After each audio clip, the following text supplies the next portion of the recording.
श्रीमद् भागवत महापुराण स्कंद 5वां अध्याय 6 ऋषभ देव जी का देहात्याग।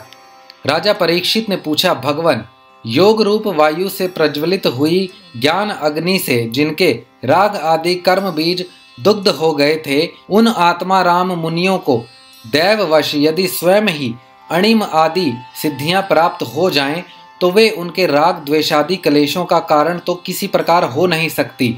फिर भगवान ऋषभ ने उन्हें स्वीकार क्यों नहीं किया? श्री शुकदेव जी ने कहा, तुम्हारा कहना ठीक है, किंतु संसार में जैसे चालक व्याध अपने पकड़े हुए मृग का विश्वास नहीं करते, उसी प्रकार बुद्धिमान लोग इस चंचल चित्त का भरोसा नहीं करते। ऐसा ही कहा भी है, इस चंचल चित्त से कभी मैत्री नहीं करनी चाहिए। इसमें विश्वास करने से ही मोहिनी रूप में फंसकर महादेव जी का चिरकाल का संचित तप क्षीण हो गया था। जैसे व्यभिचारिणी स्त्री जार पुरुषों को अवकाश देकर उनके द्वारा अपने में विश्वास रखने वाले पति का वध करा देती है, उसी प्रकार जो योगी मन पर विश्वास करते हैं, उनका मन काम और उसके साथी क्रोध आदि शत्रुओं को आक्रमण करने का अवसर देकर उन्हें नष्ट भ्रष्ट कर देता है। काम, क्रोध, मद, लोभ, मोह और भय आदि शत्रुओं का तथा कर्म बंधन का मूल तो यह मन ही है। इस पर कोई भी बुद्धिमान कैसे विश्वास कर सकता है? इसी से भगवान ऋषभ देव यद्यपि इंद्र आदि सभी लोकपालों के भी भूषण स्वरूप थे, तो भी वे जड़ पुरुषों की भांति अवधूत के से विविध वेश, भाषा और आचरण से अपने ईश्वरीय प्रभाव को छिपाए रहते थे। अंत में उन्होंने योगियों को देह त्याग की विधि सिखाने के लिए अपना शरीर छोड़ना चाहा। वे अपने अंतःकरण में अभेद रूप से स्थित परमात्मा को अभिन्न रूप से देखते हुए वासनाओं की अनुवृत्ति से छूटकर लिंग देह के अभिमान से भी मुक्त होकर उपराम हो गए। इस प्रकार लिंग देह के अभिमान से मुक्त भगवान ऋषभ देव जी का शरीर योग माया की वासना से केवल अभिमानाभास के आश्रय से ही इस पृथ्वी तल पर विचरता रहा। वह देववश कोंक, वेंक और दक्षिण आदि कर्नाटक के देशों में गया और मुंह में पत्थर का टुकड़ा डाले तथा बाल बिखेरे उन्मत्त के समान दिगंबर रूप से कटुकाचल के वन में घूमने लगा। इसी समय झंझावत के झंकोरे हुए बांसों के घर्षण से प्रबल दावा अग्नि धधक उठी और उसने सारे वन को अपनी लाल लाल लपेटों में लेकर ऋषभ देव जी के सहित भस्म कर दिया। राजन, जिस समय कलयुग में अधर्म की वृद्धि होगी, उस समय कोंक, वेंक और कटक देश का मंदमती राजा अरहत वहां के लोगों से ऋषभ देव जी के आश्रमातीत आचरण का वृतांत सुनकर तथा स्वयं उसे ग्रहण कर लोगों के पूर्व संचित पाप फल रूप होनहार के वशीभूत हो भय सहित सर्वधर्म पथ का परित्याग करके अपनी बुद्धि से अनुचित और पखंड पूर्ण कुमार्ग का प्रचार करेगा। उससे कलयुग में देव माया से मोहित अनेकों अधम मनुष्य अपने शास्त्र विहित शौच और आचार को छोड़ बैठेंगे। अधर्म बहुल कलयुग के प्रभाव से बुद्धिहीन हो जाने के कारण वे स्नान न करना, आचमन न करना, अशुद्ध रहना, केश नुचवाना आदि ईश्वर का तिरस्कार करने वाले पाखंड धर्मों को मनमाने ढंग से स्वीकार करेंगे और प्रायः वेद, ब्राह्मण एवं भगवान यज्ञ पुरुष की निंदा करने लगेंगे।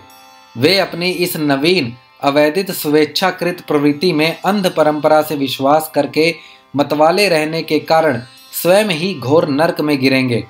भगवान का यह अवतार रजोगुण से भरे हुए लोगों को मोक्ष मार्ग की शिक्षा देने के लिए ही हुआ था। इसके गुण का वर्णन करते हुए लोग इन वाक्यों को कहा करते हैं, अहो, 7 समुद्रों वाली पृथ्वी के समस्त द्वीप और वर्षों में यह भारतवर्ष बड़ी ही पुण्य भूमि है, क्योंकि यहाँ के लोग श्री हरि के मंगलमय अवतार चरित्रों का गान करते हैं। अहो, महाराज प्रियव्रत का वंश बड़ा ही उज्जवल एवं सुयशपूर्ण है, जिसमें पुराण पुरुष श्री आदि नारायण के ऋषभ अवतार लेकर मोक्ष की प्राप्ति कराने वाले परमहंस धर्म का आचरण किया। अहो, इन जन्म रहित भगवान ऋषभ देव के मार्ग पर कोई दूसरा योगी मन से भी कैसे चल सकता है? क्योंकि योगी लोग जिन योग सिद्धियों के लिए ललायित होकर निरंतर प्रयत्न करते रहते हैं, उन्हें इन्होंने अपने आप प्राप्त होने पर भी असत समझकर त्याग दिया था। राजन, इस प्रकार संपूर्ण वेद, लोक, देवता, ब्राह्मण और गौओं के परम गुरु भगवान ऋषभ देव का यह विशुद्ध चित्रण मैंने तुम्हें सुनाया। यह मनुष्यों के समस्त पापों को हरने वाला है।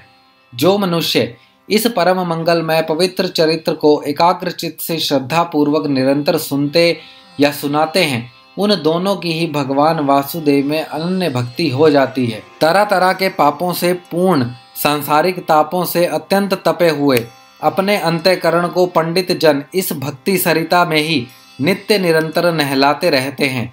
इससे उन्हें जो परम शांति मिलती है वह इतनी आनंदमय होती है कि फिर वे लोग उसके सामने अपने ही आप प्राप्त हुए मोक्ष रूप परम पुरुषार्थ का भी आदर नहीं करते। भगवान के निज जन हो जाने से ही उनके समस्त पुरुषार्थ सिद्ध हो जाते हैं। राजन, भगवान श्री कृष्ण स्वयं पांडव लोगों के और यदुवंशियों के रक्षक, गुरु, इष्टदेव, सुहृदय और कुलपति थे। यहाँ तक कि वे कभी कभी आज्ञाकारी सेवक भी बन जाते थे। इसी प्रकार भगवान दूसरे भक्तों के भी अनेकों कार्य कर सकते हैं और उन्हें मुक्ति भी दे देते हैं, परंतु मुक्ति से भी बढ़कर जो भक्ति योग है उसे सहज में नहीं देते। निरंतर विषय भोगों की अभिलाषा करने के कारण अपने वास्तविक श्रेय से चिरकाल तक बेसुध हुए लोगों को, जिन्होंने करुणावश निर्भय आत्मलोक का उपदेश दिया और जो स्वयं निरंतर अनुभव होने वाले आत्मस्वरूप की प्राप्ति से सब प्रकार की तृष्णाओं से मुक्त थे, उन भगवान ऋषभ देव को नमस्कार है। श्रीमद्भागवत महापुराण स्कंद 5वां अध्याय 6वां समाप्त।